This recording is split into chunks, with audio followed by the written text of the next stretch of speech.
তা মানুষের সৃষ্টিকর্তা। ইসলাম তার মনোনীত একমাত্র দিন। মানুষের জন্য তিনি এই দিন নির্দিষ্ট করে দিয়েছেন। এছাড়া অন্য কোনো দিন বা ধর্ম মানুষের কাছ থেকে তিনি গ্রহণ করবেন না। আল্লাহ তাআলা বলেন, ওমাই ইয়াবতাগি গায়রাল ইসলামি দীনান ফালাই ইউকবালা মিনহু ওয়া হুয়া ফিল আখিরাতি মিনাল খাসিরিন।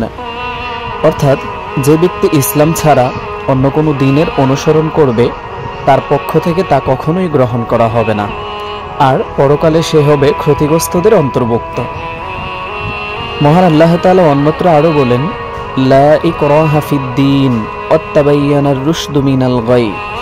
অর্থাৎ দিন গ্রহণের বিষয়ে কোনো জবরদস্তি নেই। হেদায়েতের পথ গোমরাহি থেকে পৃথক রূপে স্পষ্ট হয়ে গেছে। সবচেয়ে বড় গুনাহ হলো মুসলিম থেকে অমুসলিম হয়ে যাওয়া।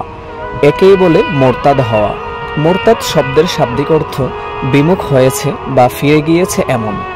এর মূল মর্ম হল ইসলাম ত্যাগ করা, ইসলামের কোনো মৌলিক আকিদা বা বিধানকে মানতে অস্বীকার করা, কিংবা তার প্রতি অনাস্থা প্রকাশ করা, অথবা ইসলামের সঙ্গে সংশ্লিষ্ট কোনো বিষয়ের অবমাননা করা, যা অন্তরের ভক্তিশূন্যতা ও শ্রদ্ধাহীনতার আলামত বহন করে।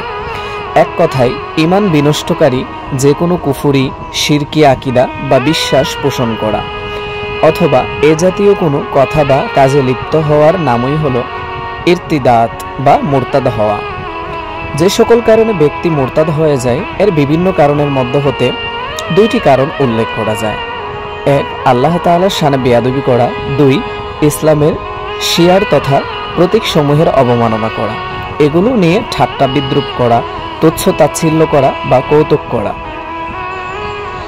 ইসলামের মৌলিক শিয়ার হল কোরআন মাজিদ, রাসূলুল্লাহ সাল্লাল্লাহু আলাইহি ওয়াসাল্লাম ও তার সাহাবীগণ বিভিন্ন ইবাদত যথা নামাজ, রোজা, হজ, যাকাত, দোয়া দরুদ, বিভিন্ন ফজিলতপূর্ণ স্থান যথা মসজিদে নববী, কাবা শরীফ, মসজিদে আকসা এবং পৃথিবীর সকল মসজিদ ইত্যাদি, এগুলোর অবমাননা, যেমন মসজিদকে গোয়ালঘর বলা, কোরআন মাজিদকে আবর্জনায় ছুঁড়ে ফেলা, নবীজিকে যুদ্ধবাজ বলা, তার নামের অবমাননা করা ইত্যাদি। ইসলামে কোনো বিধান, ইসলামের সঙ্গে সম্পৃক্ত সাধারণ কোনো বিষয়, নবীজির কোনো সুন্নাত, এমনকি প্রমাণিত কোনো মুস্তাহাব আমল ইত্যাদির প্রতি অবজ্ঞাসূচক বাক্য ব্যবহার করা, ইত্যাদির প্রতি অথবা অবজ্ঞা প্রকাশক কোনো আচরণ করা, যেমন কুকুরের মাথায় টুপি পরানো, বোরকাকে বেশ্যার পোশাক বলা ইত্যাদি।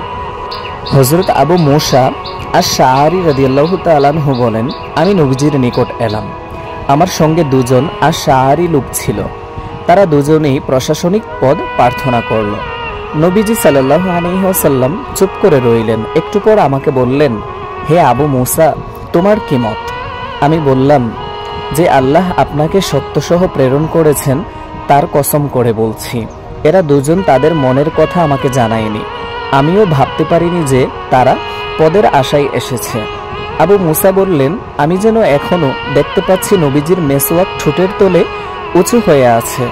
হুজুর বললেন, আমরা কোনো এদারকে প্রশাসনের কাজে নিযুক্ত করি না, তবে আবু মুসা তুমি যাও।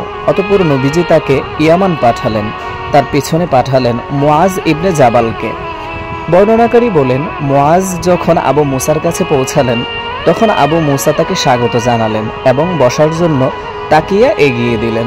ইতিমধ্যে দেখা গেল আবু মুসার পাশে বাঁধা অবস্থায় পড়ে আছে এক ব্যক্তি। মুআজ বললেন, এর কি হলো?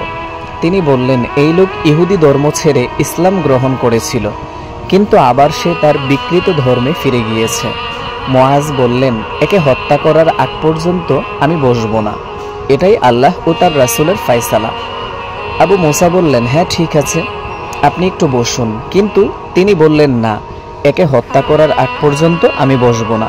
এটাই আল্লাহ ও তার রাসূলের নির্দেশ।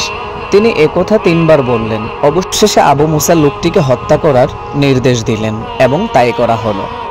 হে প্রিয় শ্রোতাগণ, আমরা এতটুকু ক্লিয়ার হলাম, কেউ যদি ইচ্ছাকৃতভাবে ইসলাম ধর্ম গ্রহণ করে, ইসলাম ধর্ম গ্রহণ করার পর সে যদি ইচ্ছাকৃতভাবে আবার ধর্ম ত্যাগ করতে চায় তাহলে সে মুরতাদ হয়ে যাবে এবং সেই মুরতাদের শাস্তি একমাত্র মৃত্যুদণ্ড। এবং আল্লাহ তাআলার কর্তৃত্ব এবং রাসূলুল্লাহ সাল্লাল্লাহু আলাইহি ওয়াসাল্লাম এবং তার সাহাবায়েগণ, তবে তাবেঈগণ এবং খোলাফে রাশিদিনগণ এবং মুমিন ব্যক্তিদের এবং ইসলামে যা কিছু অবশিষ্ট আছে, কেউ যদি কোনো কিছুকে অস্বীকার করে, পালন করা এবং না পালন করা সেটা তার উপর নির্ভর করবে। কিন্তু কেউ যদি সন্দেহ পোষণ করে এবং কেউ যদি অস্বীকার করে, তাহলে সে মোরতাদ হয়ে যাবে। সেই মোরতাদের একমাত্র শাস্তি হলো মৃত্যুদণ্ড।